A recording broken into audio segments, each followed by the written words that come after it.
Bahama Islands, the world's best cave divers plunge into the abyss. They're exploring underwater caves, littered with mysteries, and divers who didn't get out alive. Per attempt, this is the most dangerous sport on Earth. They face cave-ins, blackouts, panic. They do it for the rush. They do it to be first, and they do it to find ancient bones. These caves are blue holes, liquid time capsules where the past stares right back at you. Now, extreme divers try to solve the mystery of a lost world. But can they survive this alien place?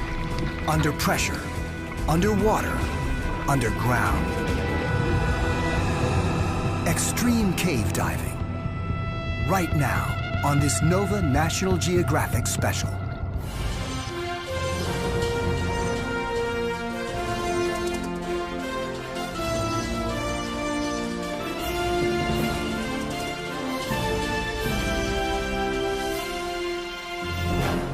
Major funding for NOVA is provided by the following.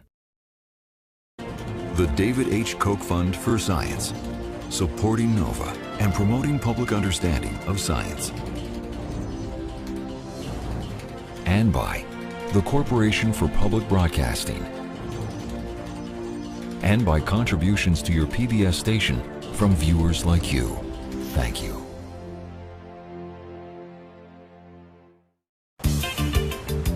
In the Caribbean Sea, 60 miles off the coast of Florida, there is a paradise known as the Bahamas. This is a place full of attractions. They draw millions of tourists each year.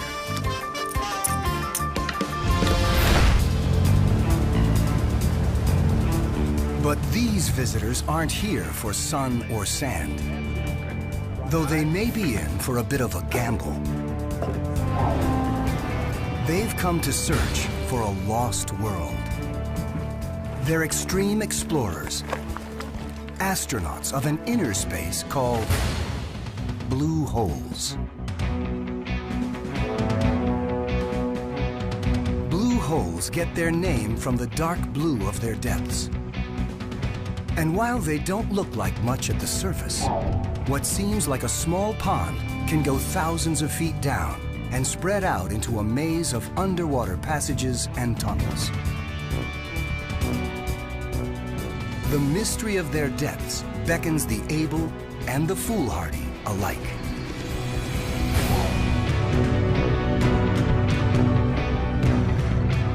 On average, 20 divers die each year in caves like this.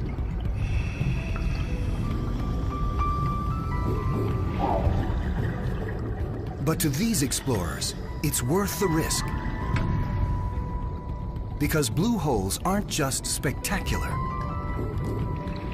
Some preserve the past like a liquid time capsule. Diving them will take the explorers back thousands of years, where there are hints of an ancient, lost Bahamas.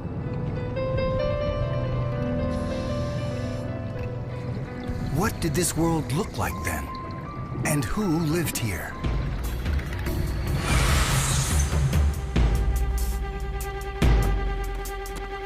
Now, an unprecedented expedition pairs expert cave divers with world-class scientists to find out. There's two options for getting in here right now. One is jump, and I think the second one is jump. National Geographic explorer Kenny Broad, an anthropologist, is the expedition leader. We're trying to get a window into what the past was like. The living past, the geologic past. And you can jump into a blue hole and make finds that change our picture of these islands. They'll do that by exploring 7 blue holes in just 3 weeks on the islands of Andros and Abaco. The team has come here because the Bahamas may have more blue holes than anywhere else in the world. the potential for discovery is high. The risks even higher. So Kenny has turned to Brian Kaycook to lead the dives. Brian is one of the world's most experienced cave divers. We just want to see what's around that corner. We don't want to stop. Cave divers live to change the map, and occasionally that can get us into trouble. Brian staggered back and below with the lens. Renowned photographer Wes Skiles heads up a film crew who will deliver images to document the scientific finds. I'm the eyes of the scientists and the explorers.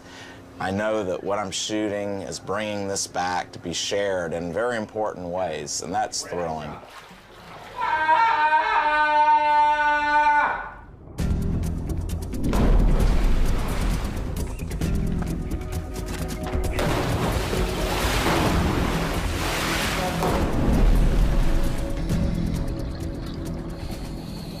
Their first task is a shakedown dive. They'll test out the gear and get all the divers prepared for the treacherous labyrinths below. The first thing dive leader Brian Kaycook does when he gets into the hole is lay down a guideline. In cave diving, laying line is the first rule of survival. Without that guideline, your odds of coming out are very slim, and that's what kills most people. Though they can appear crystal clear, blue holes are full of silt. When disturbed, it rises from the floor or even falls from the ceiling and blacks everything out. In this place, it's extremely dense black organic matter, so it's difficult to work in. Just the pressure wave of your body pushing the water in front of you tends to stir stuff up. You have to count on coming out zero visibility with your finger on that line, feeling your way out.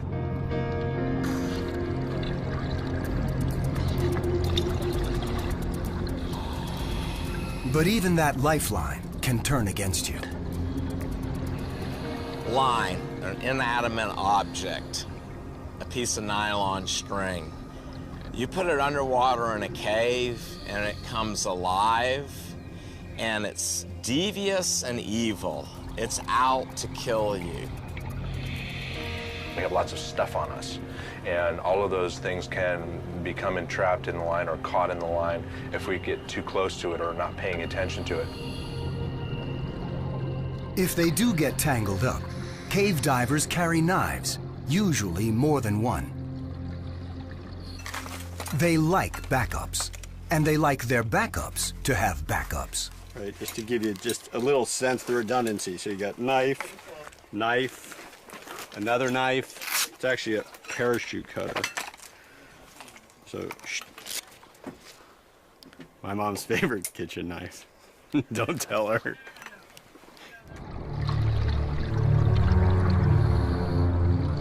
Backup is second nature in this type of diving, where caves that look solid can suddenly fracture at a bubble's weightless touch. Only minutes into the dive, it happens. Brian turns around to see chunks of ceiling fall on Kenny. Kenny loses the line. It was just raining down crumbly rock, and he almost disappeared. We're talking about avalanches. Because I couldn't read any of my gauges.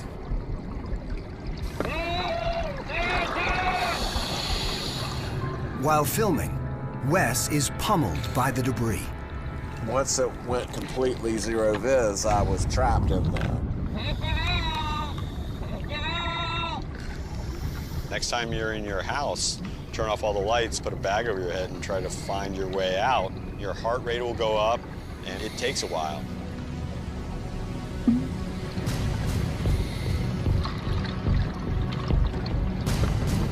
Brian is still on the line.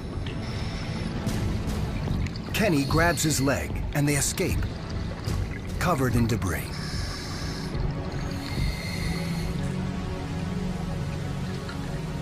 After the limestone rain shower, we decided just to get all the sediment off of us, so we did a couple barrel rolls. Just kind of let things hang loose. It's just a small taste of what can go wrong.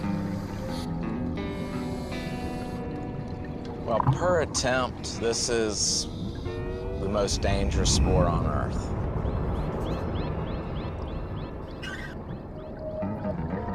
I see dead people that are diving with me. I look at people and go, that person is a potential fatality.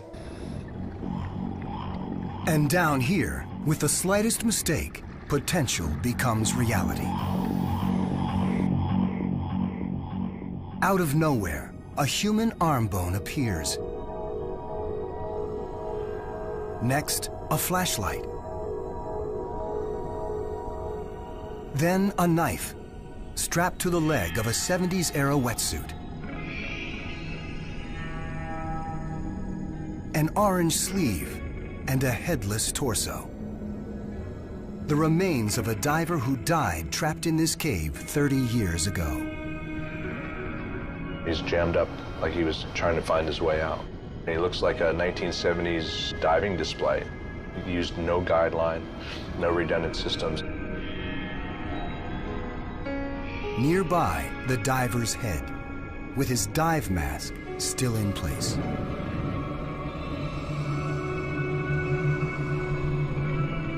The presence of the body was known, but it's never been identified. And it's so deep, no one's ever attempted a recovery. It's really knowing your limits, and that's what keeps you alive, and I think that's what's killed a lot of people in caves. You don't know what's in there. You know no one's been in a lot of these places, and that's kind of sucking you in. Our human nature is to push into places that we don't know about. And the blue holes of the Bahamas appeal to that curiosity with their hundreds of miles of unexplored passages.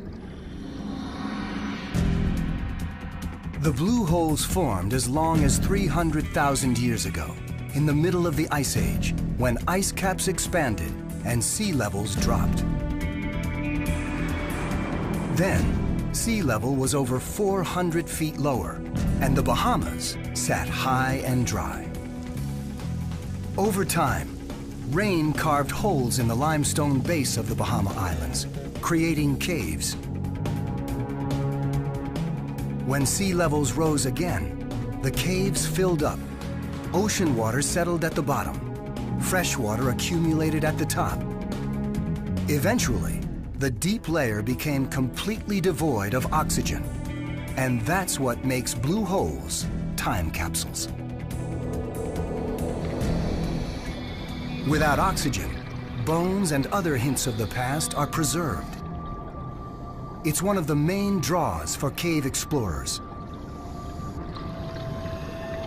After over an hour, a cave-in, and an encounter with a corpse, the shakedown dive ends amid intense relief. Yeah, that was really fun. Good God, what a hell.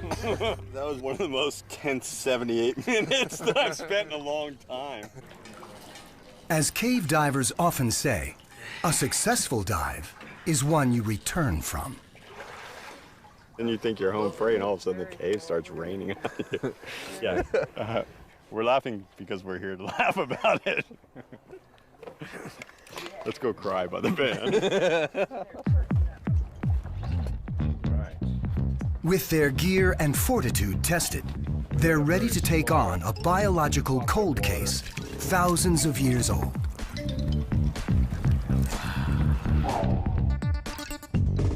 Though the Bahamas are just 60 miles from the coast of Florida, they have only a tiny fraction of Florida's wildlife.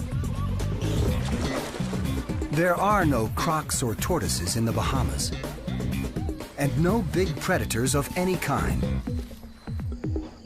But it wasn't always this way. David Stedman wants to know why. He's one of the world's top experts on island ecology. He suspects that the Bahamas was once a thriving Eden, and he's here to find proof. We've underestimated the biological potential of islands. Islands used to be teeming with species. The trouble is they're more vulnerable on islands. For centuries, hurricanes have scoured these islands clean. On the surface, there's almost no fossil record of anything. So the best place to find bones may be straight down in a blue hole named Sawmill Sink on Abaco Island. Its high sides give it the look of a natural animal trap. The team thinks it may be a good place to hunt for the remains of animals who lived here in the past. Just scoop up the sediment, scoop as deep as you can. Since Stedman is not a diver, the underwater team will be his eyes and hands, prospecting for bones in another very dangerous place. This is a very disorienting place, Nate, so y'all watch each other. Stay on the line, stay on the line, stay on the line.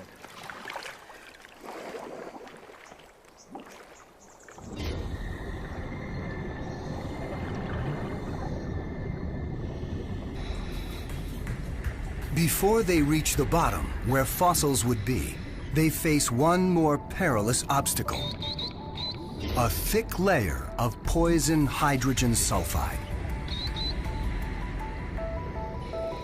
The naturally orange-tinted solution is actually the excrement of billions of tiny bacteria. They eat organic material, then excrete hydrogen sulfide. And another deadly barrier to blue hole exploration forms.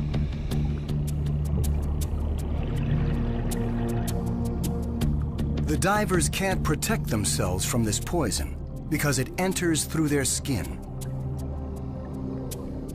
Here, at about 100 parts per million, hydrogen sulfide makes the divers' lips tingle and smells like rotten eggs.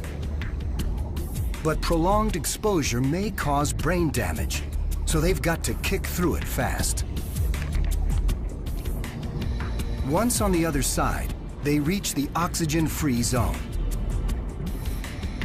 It's here that the bones of animals that fell into the blue hole should be preserved.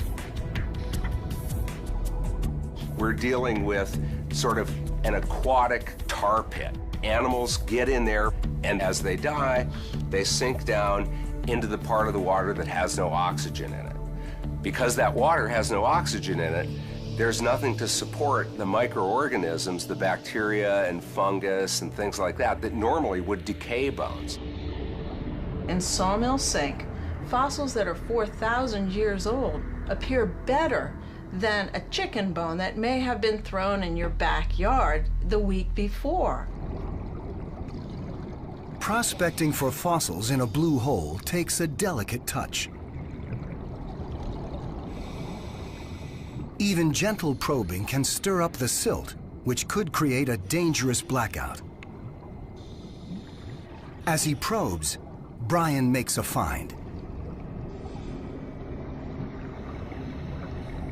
It's a shell, the shape of some kind of tortoise.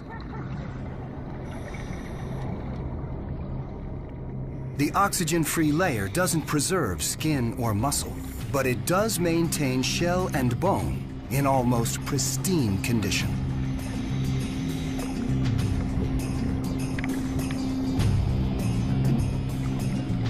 About 20 feet away, he finds a bone from another creature. It's a piece of a backbone.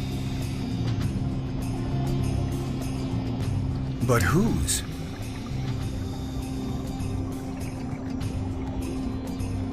And then, up from the muck, comes the answer.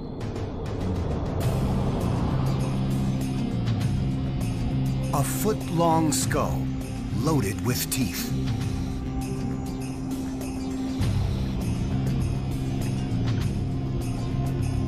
It's an ancient crocodile so perfect, it looks like it's been kept in a museum.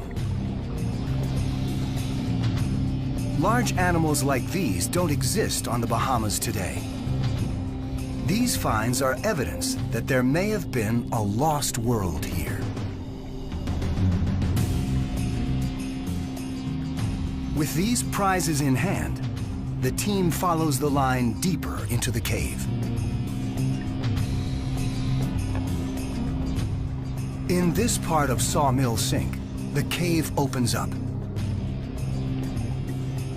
Thousands of years ago, when sea levels were lower, this soaring hall was dry and would have made a perfect home for birds.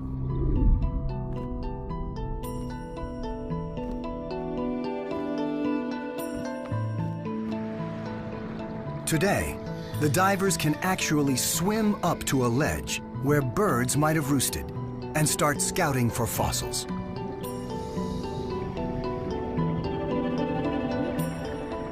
On the ledge, they find a bowl-shaped roost. Below it, they set up a grid surrounding a field of tiny bones of many different types. This suggests that the bird roosting here was an owl. The bones are the remains of what he was eating.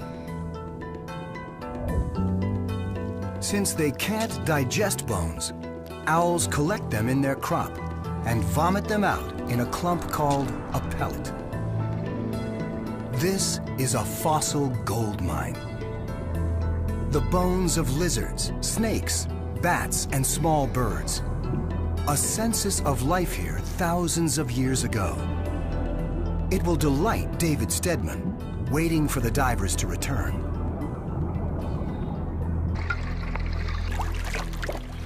Got it. Wait. Hey, I can't wait to open these up. Let's see what you have. There may be some associated bones in the sediment that's in the container there too, so we'll be careful with that sediment. Okay, got it. Oh, wow. Look at that tortoise. Look at that. It's complete. Complete tortoise. This is cool. Stedman has a hunch there's a link between the tortoise and the crocodile. There's no way, once a tortoise would fall in here, that it's ever going to get out. There's no exit. And you can imagine a crocodile go in to eat the tortoise, and after it ate the tortoise, the crocodile couldn't crawl out of this sinkhole either. This is so neat. No one has ever seen this animal before. We're the first ones that actually get to touch it and feel it and study it and know that there was something special going on here. Can you imagine what this place once was? Having crocodiles running around here? When Stedman examines the tortoise shell, he makes an astonishing find. Bite marks from a crocodile prove his hunch was right. This is the sort of thing that makes the fossils from these blue holes so spectacular. To have this kind of evidence, not just of what this animal looked like, not just of what the crocodile looked like, but evidence of who is eating who. Then he turns to the finds from near the owl roost. This is sort of the sediment sample of my dreams. Never has owl vomit looked so good. All of a sudden, we have a number of complete skeletons to study. We're finding species that nobody knew existed before. With each bone he identifies, the picture of an ancient, wild Bahamas is starting to emerge.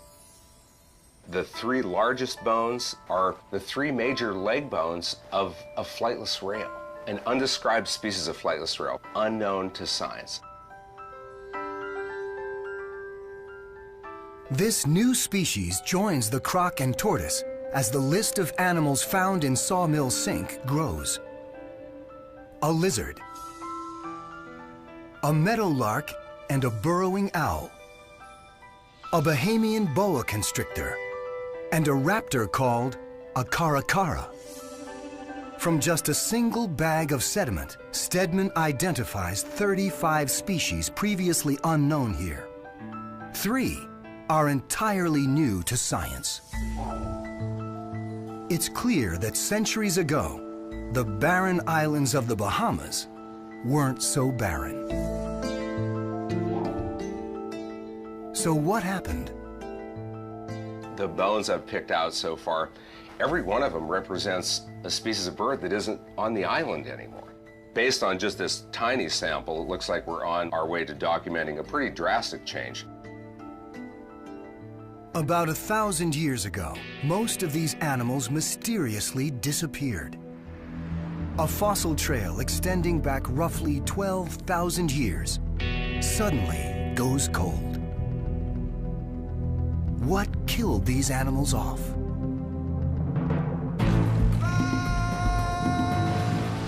In 1492, when Christopher Columbus first made landfall in this hemisphere, it was in the Bahamas.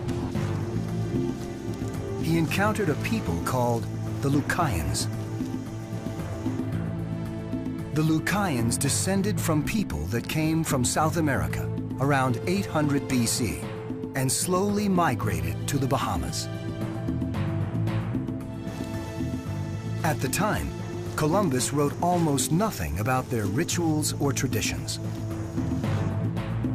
What little we know today suggests that they thought blue holes were sacred.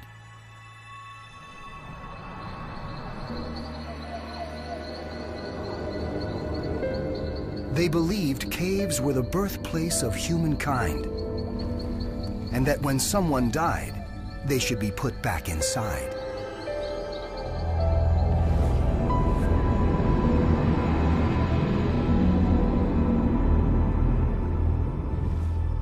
In the early 1990s, in a blue hole called Sanctuary on Andros Island, a diver found human remains that may have been related to the Lucayans' ritual burial.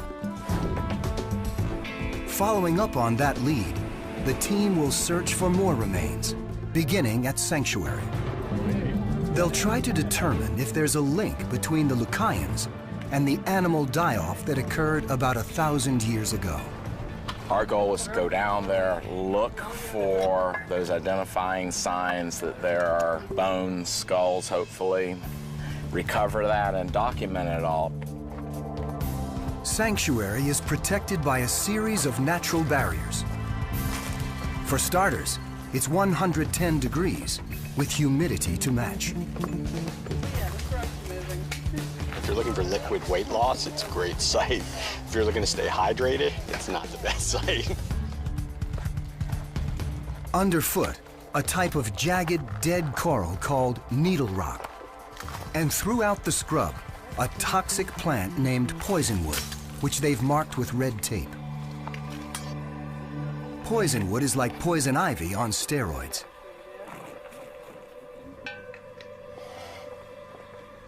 Joining the team is Michael Pateman, who will be the first Bahamian and the first archaeologist to dive this hole. I've been looking forward to this since I started archaeology. It's the mystery of the site. It's what can I find? I want to know what's here. There you go.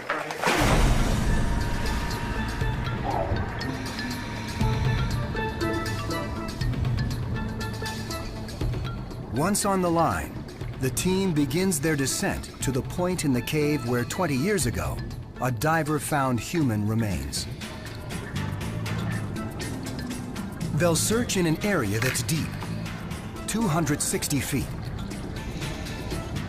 It's risky to go that far down because the effects of pressure can kill a diver.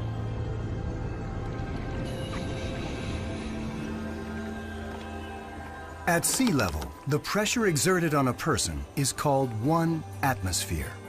That's the weight of the column of air above each individual, extending up to space. It's about 15 pounds per square inch, pressure we live with every day. But at the team's target site, 260 feet down, they'll be under nearly 9 atmospheres of pressure. That's almost 135 pounds per square inch.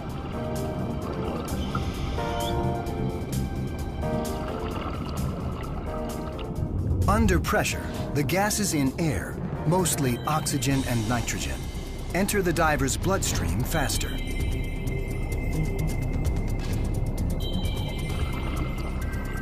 Our bodies metabolize oxygen, but not nitrogen. So as they descend, nitrogen bubbles build up in the diver's bloodstream. Go too deep, and that nitrogen buildup can cause narcosis. That's like being drunk underwater. And nitrogen kills another way. If the divers rise too quickly, the nitrogen bubbles in their blood will expand, blocking blood vessels, starving cells of oxygen. That can cause a fatal sickness known as the bends. If we come up too fast and the bubbles are of a larger size, then they start to tear apart tissues, nerve endings, things like that. For now, the team is still on their way down to the bone discovery site. At about 40 feet, they pass through a blurry layer called the halocline. This is where fresh water above meets salt water below. As salt and fresh water meet, a chemical reaction occurs, corrosive enough to eat away at the cave wall. The halocline usually forms just below sea level, so over time, as sea levels rose, the halocline carved out the numerous side passages from the main cave.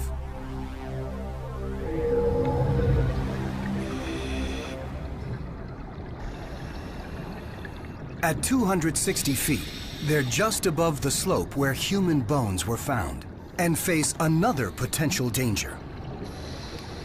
The surrounding rocks indicate there's been a massive cave-in. That kind of stuff goes on at a site all the time where you have chunks coming down. And we're swimming over boulders the size of houses, and you know they came from the ceiling. They know it will happen again. They just don't know when. It's one more detail that makes working in a blue hole more dangerous than any other type of marine archaeology. Archaeology in open water, if you have a problem, you can do immediate ascent up to the surface. If you need to haul material up, it goes straight up to the surface. You can't do any of that in an underwater cave.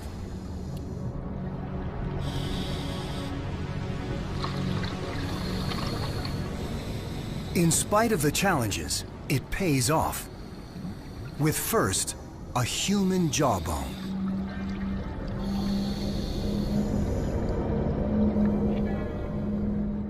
And then, a skull.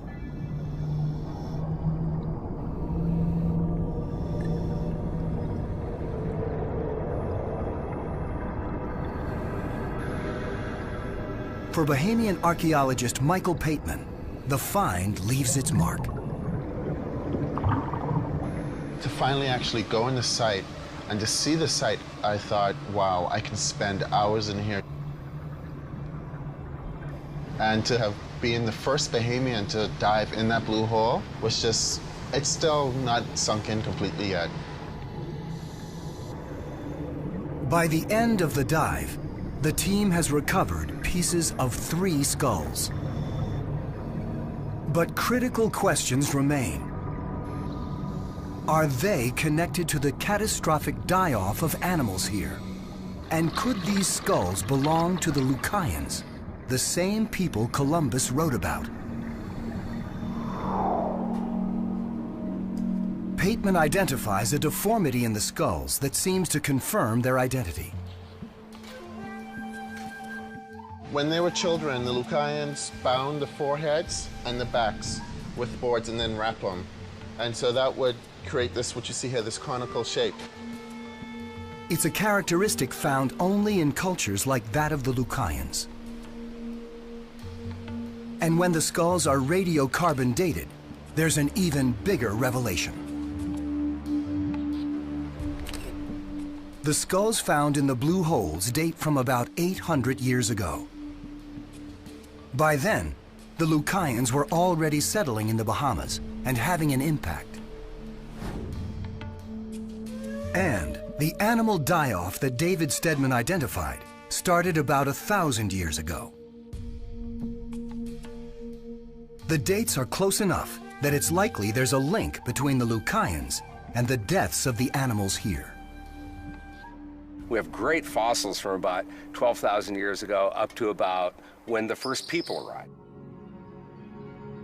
So when people show up, along with non-native mammals that they bring, whether it's rats, cats, dogs, pigs, things like that, these island species are very poorly adapted to these new super predators.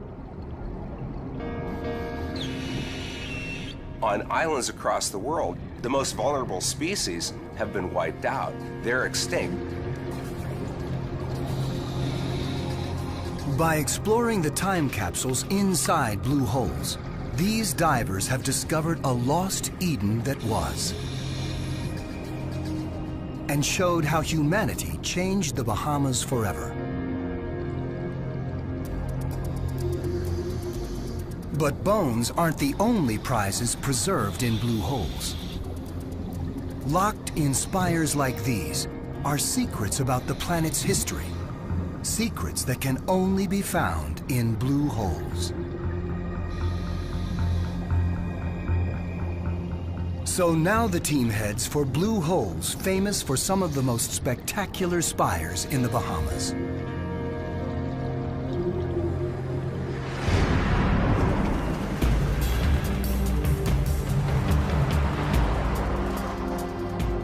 They'll dive for them in a pair of blue holes on Abaco Island. To find and collect the right type of spire, known as a stalagmite, dive leader Brian Kaycook and anthropologist Kenny Broad will face their most technically demanding dive. How deep are we right here, man? Well, right now we're at the surface. You're actually above the surface. But this hole goes 320 feet.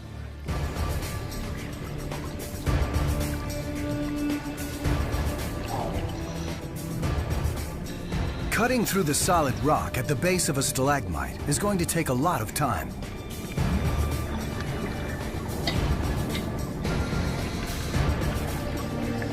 The maximum they can stay down with 2 tanks of regular air is less than 2 hours. But they need almost 3 times that for this dive. So they're using a device like astronauts use during a spacewalk. A machine called a rebreather. Rebreathers are computer-controlled devices that let you breathe your own air over and over again. Rebreathers allow us to scrub out carbon dioxide, the bad things that we don't want to rebreathe. So these little tanks will allow us to do a very long, deep penetration of a cave. Once carbon dioxide is scrubbed out, sensors check the amount of oxygen in the air, adding more if necessary. This is the canister that filters the air that we exhale, takes out the carbon dioxide, cleans it out. And then this is the magical brain that tells how much of other types of gases, whether it's air, helium, or most important, oxygen, how much to put back into the breathing system. Very important. Be nice to me. Be nice to me.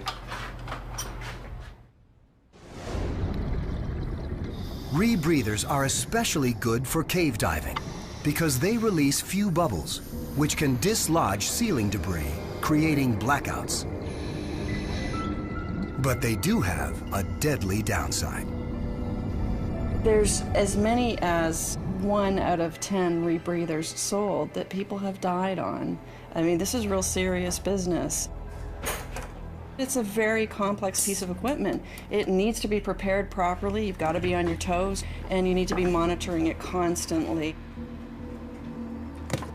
Before the divers use a rebreather, they'll go through a checklist more than 40 items long. Every time I prepare my rebreather, I think about the friends that I've lost and buried over the years, and that gives me extra pause and extra care in my preparations. There's not the same warning signals that things are going wrong. With a rebreather, you don't get the sign. You're breathing fine, but you're not sure exactly what gas is in your mixture. The oxygen content of that mixture might not actually be enough to sustain consciousness, so you never feel it coming. It's just lights out.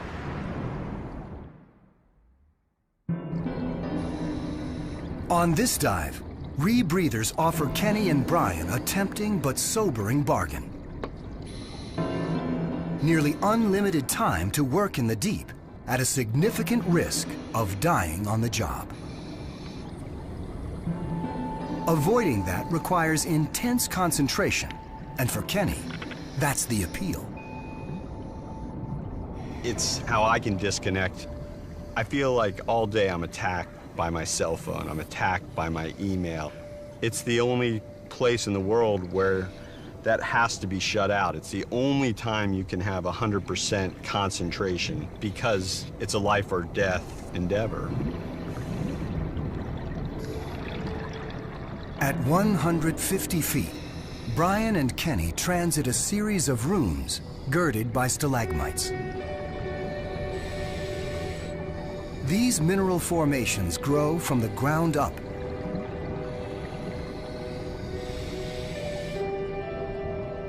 Some in this cave took more than 200,000 years to form.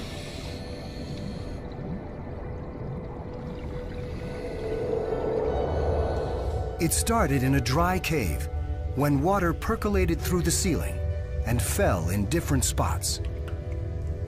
Stalagmites are built by the slow accumulation of the minerals and sediments contained in the water. So these beautiful columns are more than geological ornaments. Locked inside is a biography of Earth and its atmosphere.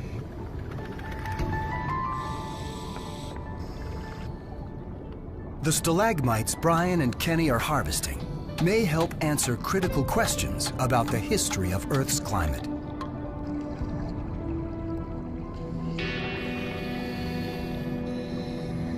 That's what geochemist Peter Swart wants to know about.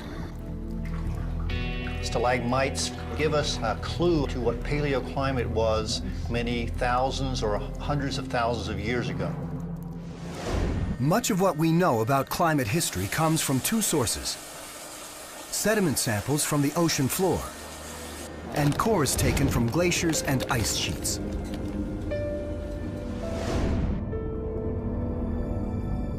But stalagmites from these caves have one major advantage in recording climate history: their location.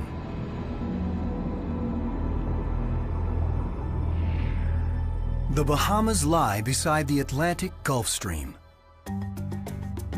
For millions of years, this current has carried warm, salty waters north, where they cool and sink. That drives ocean circulation, also called the Atlantic Gyre, which shapes the climate.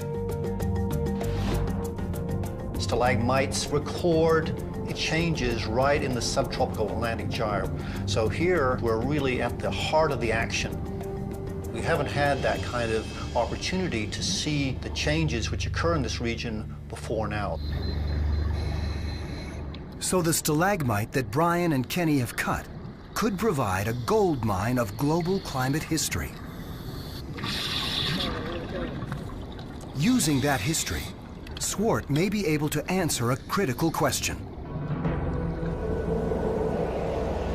While most scientists believe that Earth's climate is changing, they are struggling to figure out how fast. This stalagmite could help answer the question. To decode it, Swart first has to cut it lengthwise with a diamond saw. Inside, it displays regular bands of growth, like the rings in a tree. Embedded in each band is the climate biography of a specific period.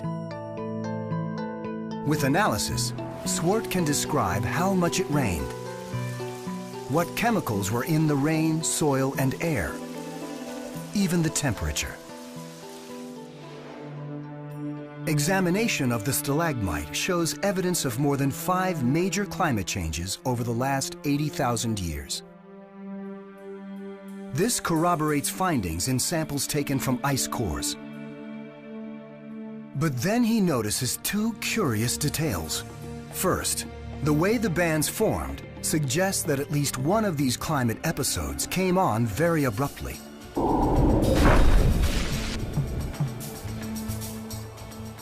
At the end of the last ice age, about 11,000 years ago, conditions changed radically from dry to wet within 50 years. This change was probably accompanied by a rise in temperature and sea level. And Swart notices something else. Some of these climate events are preceded by a mysterious dark band. When he samples the dark bands, he finds iron. So is there some link between iron and climate change? How could that be? The Bahamas are made of coral. There's no iron anywhere.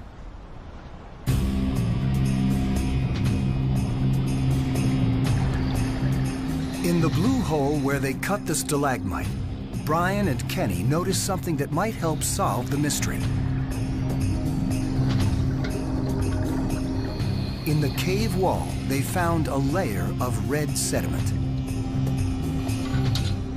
The color is the key here. The red in the dust means it's loaded with iron. And that means that thousands of years ago, a thick layer of iron-rich red dust covered the island's surface. Repeated rains washed it through the rock, leaving a bright red band. So, how did the red dust get here?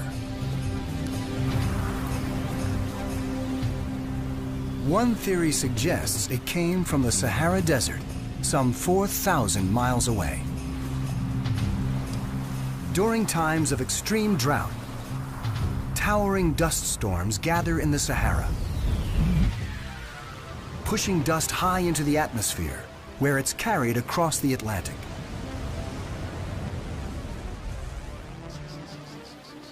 When Swart analyzes the iron in the stalagmite, he confirms that it's made of Sahara dust, though its red color has been washed out after thousands of years.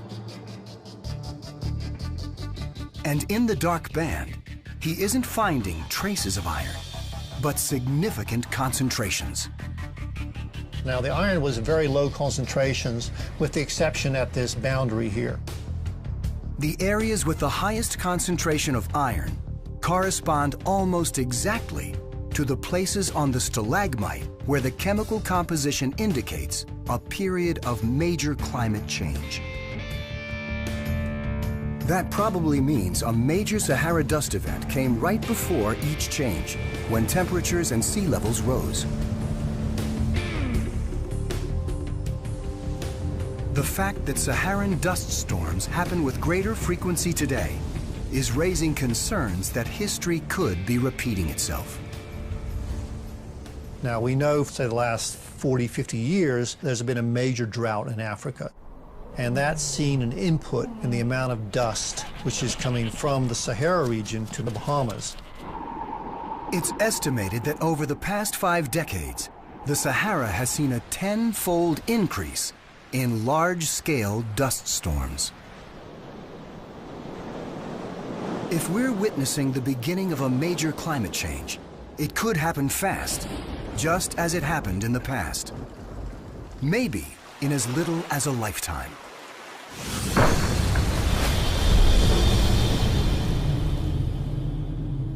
We don't worry too much about climate change because it's something that's going to happen after I'm dead.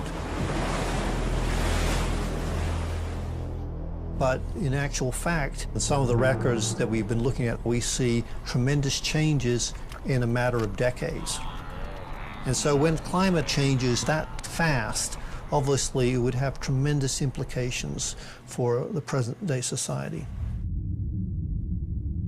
Swart's findings are preliminary, but they do suggest that climate change in the past happened faster than anyone imagined. If such change occurred today, immediate concern would be for the millions of people in areas most affected by sea level rise, island nations, and coastal regions throughout the world.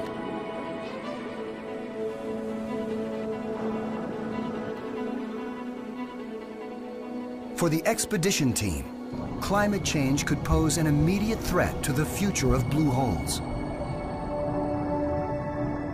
There's probably no way to keep rising seas from pouring into them, ruining their delicate chemistry. Blue holes are unique repositories of scientific knowledge. Sea level rise associated with global warming will change that water chemistry, and we're going to lose a lot of valuable information very quickly. We would lose most or all of the fossil record. It would be the equivalent of burning a library. Eventually the sea will rise. Once that happens, all of these artifacts will start to deteriorate.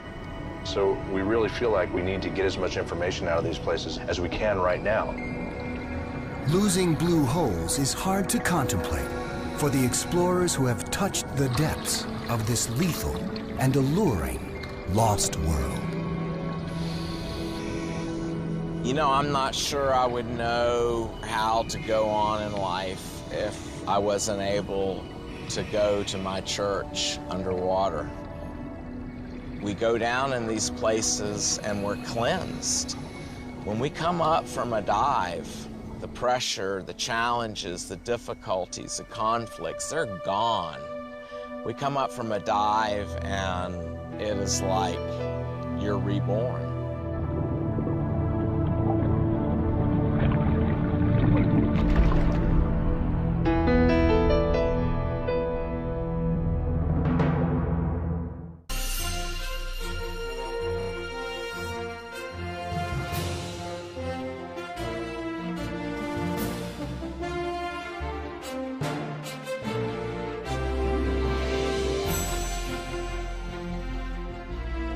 This NOVA program is available on DVD at shawpbs.org or call 1-800-PLAY-PBS.